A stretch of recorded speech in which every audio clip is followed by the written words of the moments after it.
joining us for another episode of What Lights Your Fire. Today we have Helena Pleinert. She is the managing partner and CEO of her own company. It's Pleinert and Partner. Hey, Helena, how are you? Yeah, many thanks for having me. Very happy to be here. Yeah, I appreciate you being here. So we'll just go right into it. So tell me, what lights your fire? Yeah, so jumping right into the topic. Yep. So for me, what's really fascinating is how people can cooperate in an organized way in groups that are organized in organizations to achieve as much as possible, to achieve great things. Right. To achieve many great things, great dreams, and so on.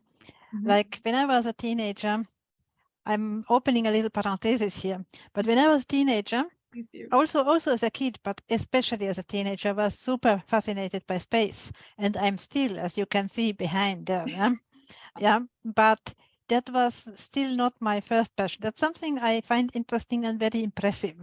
And it's an expression also of collaboration, of effective collaboration, because there is no space travel without really good collaboration. Right. And what really interested me, the core of it, and since I was a little kid, was how are things organized. And I always asked my parents, how are things organized at work? And they tried to explain to me in words that were suitable for a child. And then when I became a teenager, while I also had all these posters of spaceships or spacecraft on Yeah. my walls, I was reading business magazines, and I was really fascinated about what's going on out there. Right. And then one would think that I would have gone into studies of business administration. That would be like the most obvious. But Right. in fact, I was recommended to study engineering, which would complement itself very well with my interests. And indeed it does, Yeah. because it brings a strong analytical perspective. And so I did my engineering, and I did my PhD in engineering. And then during my PhD and in my first job, I was always grabbing the kind of projects where it was about organization. Right. I loved the project organization as such, and I was grabbing the organization projects. And that's why, and after my first job, I founded a company in this area.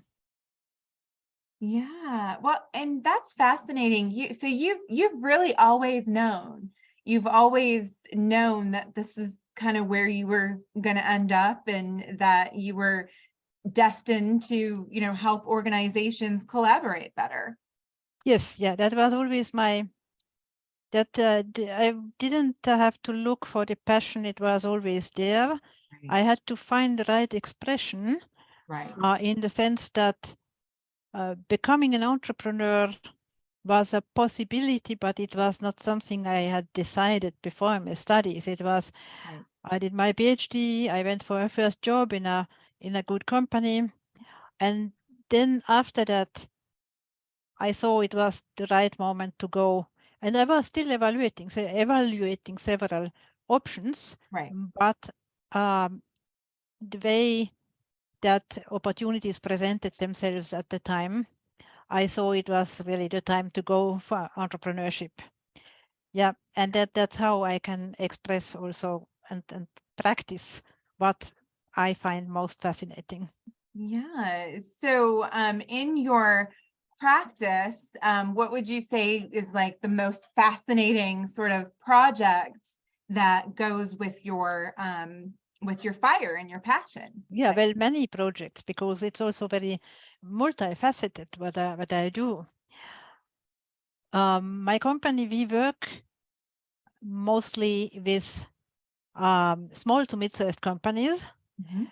That is not to say that there aren't also very fascinating organizational questions in large companies. Certainly, I mean, there are other challenges and another scale of challenge in large companies, but we are specialized on small to mid-sized companies where the scale is smaller, but the challenges, there are other challenges, and they are just as fascinating and interesting. And so what kind of projects are you asking for examples of projects? So do you have any projects that maybe you completed during your 17 years at your company of just improving the collaboration? Yes, yeah. Of course, most of our projects are about that.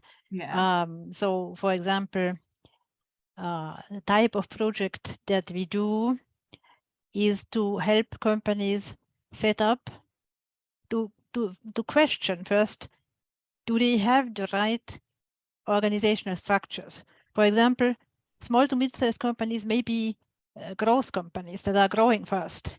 Right. And as they grow, they may be risking in creating silos of teams and departments that kind of become, and some people maybe drive it towards out of self-interest perhaps to become isolated in the organization. And what the organization as an entire body wants is to remain well networked and integrated for communication to flow, Right. for people to have an interdisciplinary perspective, for people also to have an entrepreneurial perspective. Like once people in a department forget that there is a company around it, and I have seen this happen. People working, having a career in a department, a specialized whatever, may it be a marketing department or finance department or whatever department, and the department becomes so much its own world that these people, it comes as a surprise to them when they see, oh, there's a company around my department. Yeah. So that's exactly where we don't want to go. And that's, for example, one of these questions that growing companies have. And we help them find the right structure to network themselves without creating unnecessary overhead. So that's really exciting projects because they are very like across functions and across people management and organizational questions. Yeah. So that's an example. Other examples are more in the area of training. What kind of training do organizations need to ensure to cultivate, or training, or let's say it doesn't have to be training in the sense that somebody comes and lectures them something, but let's say workshops where team members are encouraged to bring in their perspective on the culture, for example, or on organizational processes, so that everybody can be aligned on how things should be done. To cultivate this alignment in values, but also alignment in the practical understanding of how we do things. So these are also super interesting projects, and there are super interesting discussions in this kind of workshops. And I love facilitating this kind of workshops. Yeah. Because of what I just said, but especially there's also this kind of workshops can bring like surprises. Like it's really interesting. Yeah. Yeah, I love that about workshops, like especially like soft skill workshops where or workshops about psychological safety, because definitely in any organization, you need that psychological safety, or that collaboration's not going to happen. Yeah, psychological safety is a core topic of yours, right? Yeah, yeah, and that's also for us certainly a topic that we care about a lot. Yeah, and diversity; these are really big topics for organizational development. And another topic that for us is one of the most prominent topics at the moment is the hybrid and remote work. It has existed for a long time. But it has come into the mainstream only in the last few years. Right. And something I think is important to see also. People often say, yeah, there was a pandemic and then we started working remote, but that's not true. It started already before. The pandemic accelerated it, but it would have happened also without the pandemic. Right. It happens for other reasons. Really the driving reasons are that that the tools exist and that people want to take advantage of the flexibility, especially employees want it, but also companies want that because it gives them, and especially our type of clients who are small to mid-sized companies, it gives them the opportunity to work globally like they couldn't before. They can work globally like a large corporation. So that's something especially for small to mid-sized companies. This is very interesting new leverage. So that's a big topic. How do we collaborate and how do we have the right leadership in place for a hybrid or also completely remote environment? So these are big topics, and they connect again to also to diversity, because when you have inherently, by definition, if you have a choice between different work styles, between being more on location or more remote or somewhere in the middle, then that's already a dimension of diversity, and that allows you to bring people with a diversity of backgrounds, a diversity of preferences, of personalities, of backgrounds in the company, even before we think about geographic expansion, just in the location where you already were. And then comes the geographic expansion, that you can just add team members anywhere in the world. And then, of course, you have all this cultural diversity, which is incredibly enriching, but you have to know how to handle it, yeah? Because diversity is enriching, helps productivity, helps innovation, if you handle it right. But of course, it adds complexity. That's the challenge. Yeah. Yeah. So Yeah. when you said handle it right, so what would an example of that be? Well, that's different for each company.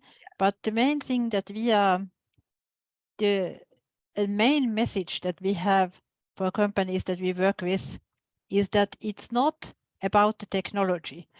Certainly, the technology, you have to make the right choices, and you have to make sure that people are supported with for the use of the technology, that they are trained if that is needed. All these practical things around the technology as such are of course important, but much more important is the mindset. For example, one very important point is that if you have a hybrid organization, the mindset has to be that the office is everywhere.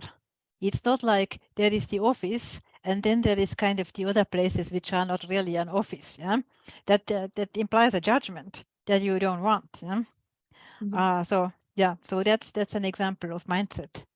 Yeah, and I feel like that's where that isolation comes in too, because if the organization is saying, oh, we have the office and then we also have people that are hybrid, then that's that disconnect. Yes, yeah. Yeah, It's important to make clear that it is a one team, and there are established best practices already for hybrid meetings. For example, one participant, one screen. Even the people who are at the physical location should each be on a screen so that they are on equal footing with the people who are logging in remote.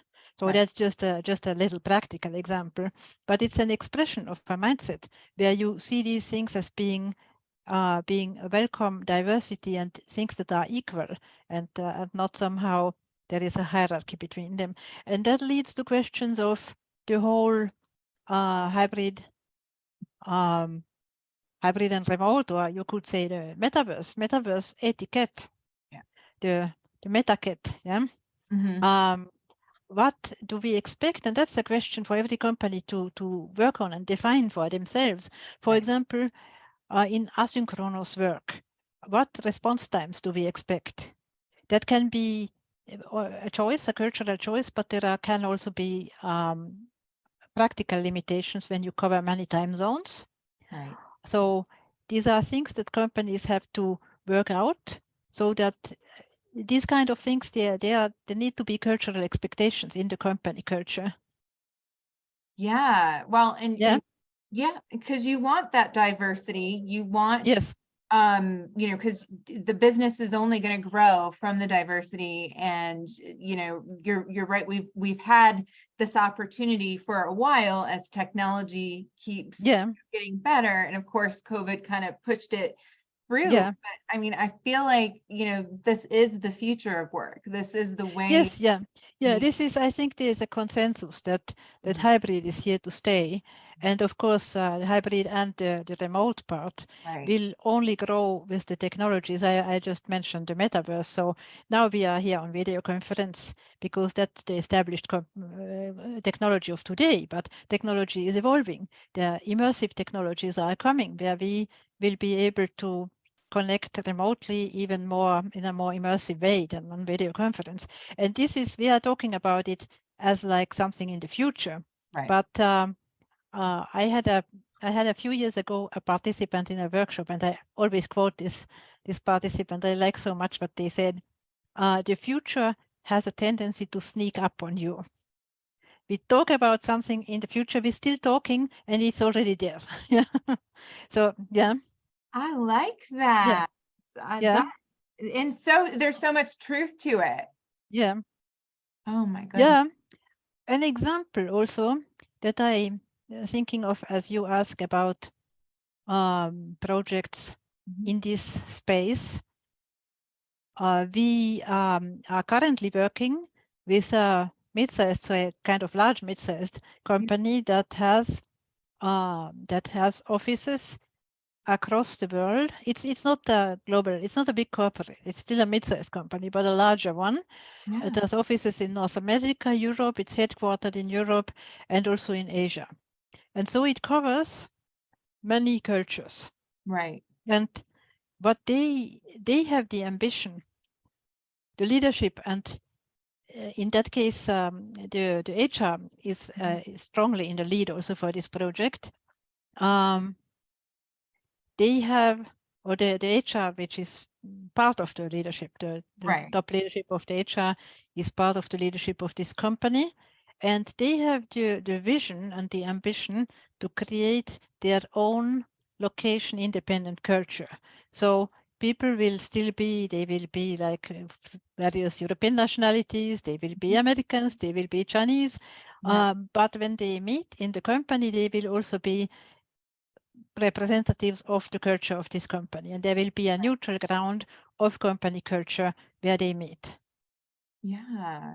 Yeah, to to stir the company into developing this kind of their own unique culture. Yeah, so that's a super interesting project, of course, and a very ambitious one. Yeah, It is, it's yeah, very ambitious, but it's, yeah. I mean, it's so needed. Yes, yeah, yeah, yeah, and it's one of the new opportunities that we have. This opportunity didn't exist like 20 years ago, not to the extent, yeah, Right. yeah, So that is amazing. Like, you know, because that's where the push is, right? Is we need to have that diversity. We need to do the cross cultures. You know, there's yes, no reason why, you know, someone in America can't work with someone that's in Switzerland or so yeah, on and so forth. yeah, Besides like language barriers, but that's something that the company can be proactive about. And yes, yeah, yes, absolutely, yeah, yeah. yeah, Language barriers and cultural barriers, of course, it's a yeah, matter of intercultural competencies, yeah, yeah. also, So if you have someone that lives, we'll say you have a team, you know, one person is in China, one person's in America, and then you have like South Africa and Switzerland. So those are a yes, lot of different things. So yes, yeah. how do you even begin to teach each other or to teach them how to, you know, be culturally integrated? Well, fortunately, we are not starting at zero. We already have a basis of an um, international world of business. So it's not like people are not aware, but Right. you have to build on that. And the more people, the more companies, the more organizations work in an integrated way, because location doesn't matter. The more it is an opportunity to get to know each other, and it makes it easier on one hand, but it also presents challenges because there are all these potential misunderstandings in the everyday. But Yeah. it also, again, other side of it is you have more opportunities to overcome these challenges, these misunderstandings, because you work together all the time. And also it brings people together as persons, and it creates more an openness and a desire to overcome. And it, I think that beyond business, the way that the world is becoming through communication technologies is becoming more and more connected, that brings people together across the world. And this is wonderful, because that is something that counteracts bias. Yeah. Right. And I feel like the bias is the hardest part to tackle, because a lot Yes. of times you don't know that you have a bias. Yeah. Yeah. Yeah, but that's there is a huge opportunity, not just for business, for society in general. So that's also something about the new communication technologies, like whether we say hybrid and remote, or we say metaverse, which I find fascinating and yeah, beyond business. Yeah, well, yeah, that makes sense given what you said, that you would like that's fascinating to you. So I like the human potential part of it, is in we can actually understand each other on a human level. Because I think with organizations, sometimes the humanity is sort of stripped away. And that's when, you're not focusing on the humans, right? You're focusing Yeah, on, productivity and stuff. But this shift towards that humanity and towards understanding each other as yeah, humans, and getting over the biases and everything like yeah, that, that is only done through communication, through honest yes, and communication. yeah, and I think the new technologies, also other new technologies, have also again a potential. I mean, there's also always people people point out risks of new technologies, and there are always risks, of course. Everything new can also be used in ways that are not a good idea. Right. But I think one of the great opportunities of many of the new technologies, like AI, also Yep. is that we focus on more on the uniquely human things.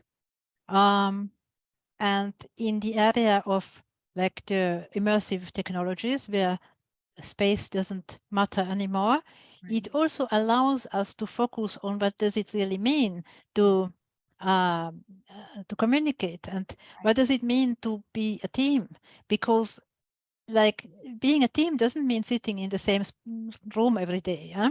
No. Yeah, and when you do that, like when we go back in time and when it was not possible to work together in a different way, then you could get confused about, like, you could like think, okay, I'm in the same room with these people every Yeah, day, and that's why we are a team. And of course, that's not it. Yeah, that's not it. yeah, yeah, That's not it at all. And that's one thing that I love just about taking that step to entrepreneurship from corporate, is you realize you really get a new perspective of what it means to be a team and what it means to be supportive of one another.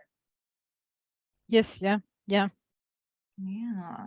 So let's do some brag-worthy stuff. So what are there any projects that you're just super proud of, that that you want to take a second to just brag about? Yeah. Well, I would like to mention two things. One is like a long-term perspective, and one is a current project. So in the long-term perspective, of course, my team and myself, we are very proud of what we have built, our own organization. Before you advise others about their organizations, you better build your own organization, right? And we have been a remote, 100% remote company for 17 years. And we have worked across Europe, and more recent times we also have team members across the world. And we have also, not just in the sense of being remote, we have used advanced models ahead of time, far ahead of time. Like, open a little parenthesis here again. When we started 17 years ago, you couldn't even really admit everywhere that you were a remote company. It was something that we didn't always mention because there was bias against it. There would be people, not everybody, but there would be people who would think, what, you work from home? That's not real work. That it cannot be. Yeah, that's not serious. And so we didn't even advertise that. I mean, we didn't lie about it. But we didn't advertise it. And then in the early years, one day there was a conversation with a client with whom I worked a lot, where I decided to mention it. I felt it was the right moment and to see what this person would say. And in fact, it was a good surprise because she said, oh, that's very nice that you have this flexibility and that you allow this flexibility to the whole team. How nice, yeah. And so that also shows how the desire for this was already building under the surface, because that's like 15 years ago, yeah. Right. So that's one part of the organization, but we also, from the beginning, we never defined work as so many hours worked. Work has always been for us results, and people are responsible for results, and how they organize their time is completely up to them. We never have measured anybody's time. We work on a remote platform. We work on Discord. Today, it didn't exist 17 years ago, but today we are on Discord, and people hop in when they want to talk to each other. And people are online, of course, a lot, and we have a lot of online chatter, not just chat about business, but just social chat going on and so on, spontaneous and so on. But no kind of idea what hours or how many hours. It's about results and about doing something together. So that is, of course, can be challenging.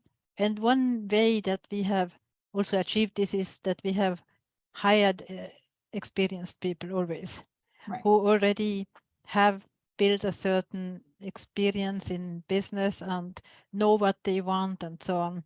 So this is it's certainly there are certainly challenges to working like this, but it's another example how we have been using really advanced organizational models, and I would say ahead of time. So we're very proud of that.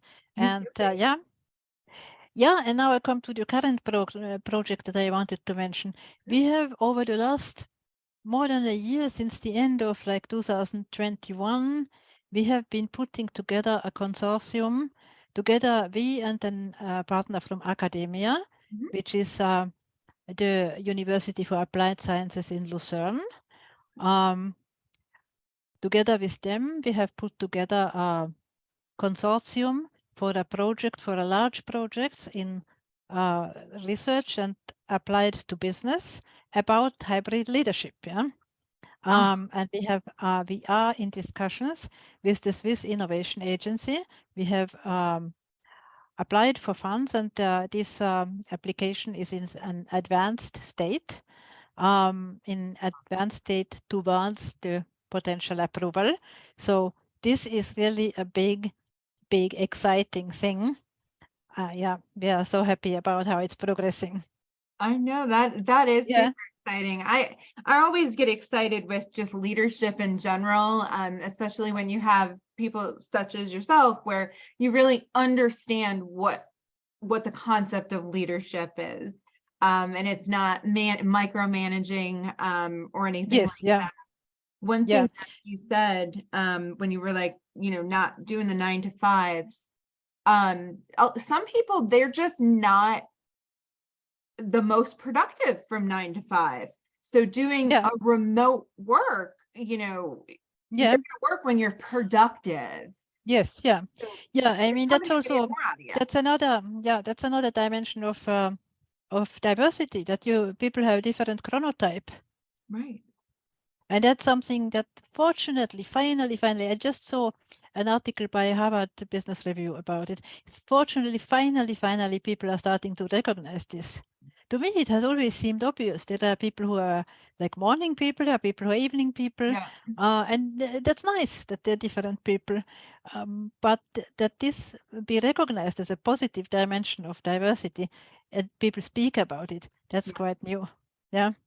Yeah, exactly. Because like I was like you, where, well, some people are morning people, some people aren't. Some people Yeah. do this, some people do that, and and I think the more that we embrace that and sort of kind of cultivate around it, I feel like we'll definitely go Yeah. farther as a society.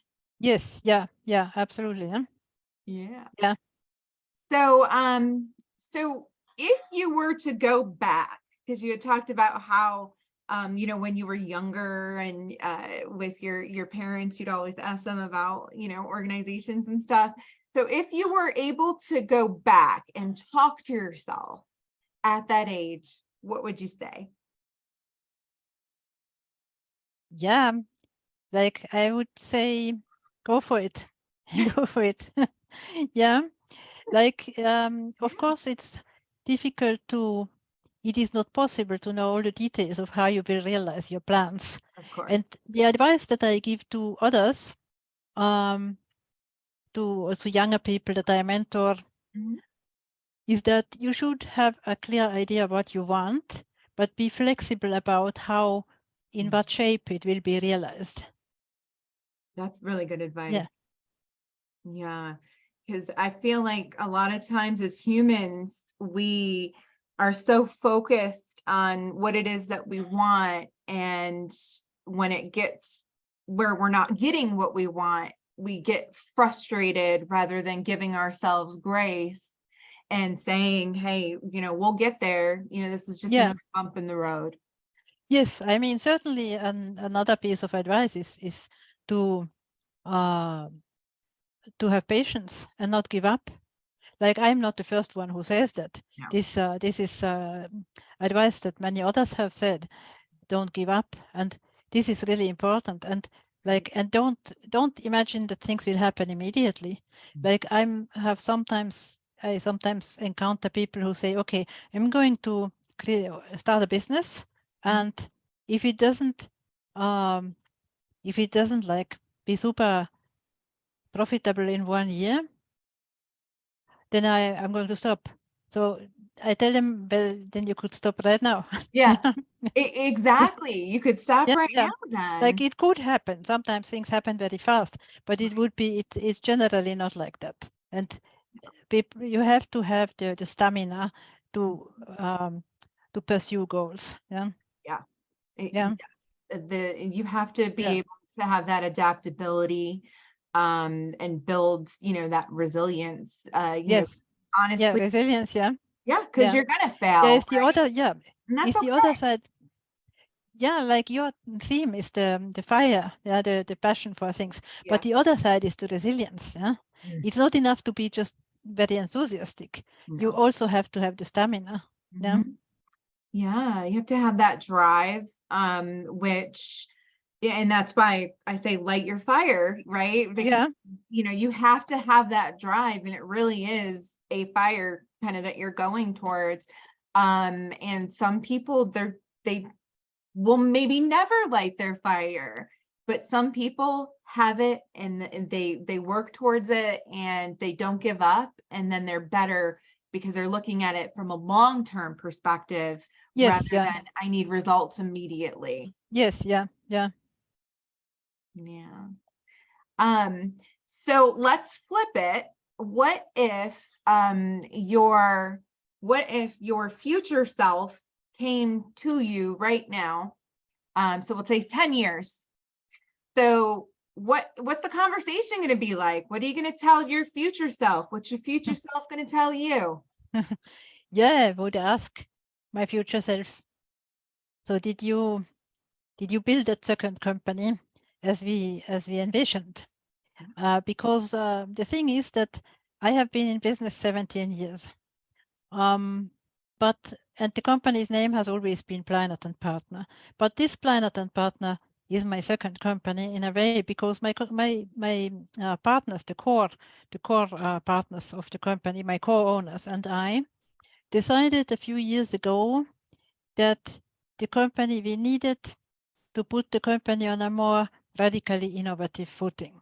As I said earlier, we ourselves had already created a very innovative structure, but we had gone for services that were more in a conventional consulting space, because that's what also it's not just us, it's because the market was asking for that. But Right. we went along with it, and then there were certainly good projects, and there were also more innovative projects, but they were more in the minority. Right. So it was not all bad. It was good, but we couldn't break out of this mold of being a successful but relatively conventional consulting company into where we wanted to be, what we are today. Like today, we are a company that really advises on innovation, on the new things in organizational design and people management, and focus on that. And now it's the other way. We do have some conventional projects also. I mean, if clients, especially long-time clients, have questions that are more like not related to innovation, we're perfectly happy to help them. Right. But the majority of projects are in innovation, and we also have built these academic cooperations with the university that I mentioned, and with other universities, other academic institutions.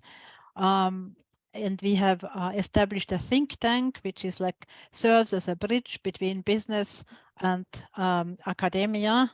So we managed to restart the company, and for this we also needed to kind of let the old business kind of fall dormant. We didn't radically like say we close the company now, Right. but we just didn't pursue this kind of business anymore. And so one by one the projects ended and we are not replaced. And there was an in-between time when our business slowed down, and it was intended. And then out of this situation, then we had less projects, and then we had the capacity to do also the development, the preparation work, the product development for our new company, or the new shape of our company. That's Yeah. our second company. That's the second Pleinert and Partner where we are now. And that's what I would ask, because that's new. That's like in the last, the full power start has been in the last 2 years. And that's what I would ask my future self. So what became out of it? Which I'm sure it's success, success, success. You know, Thank you.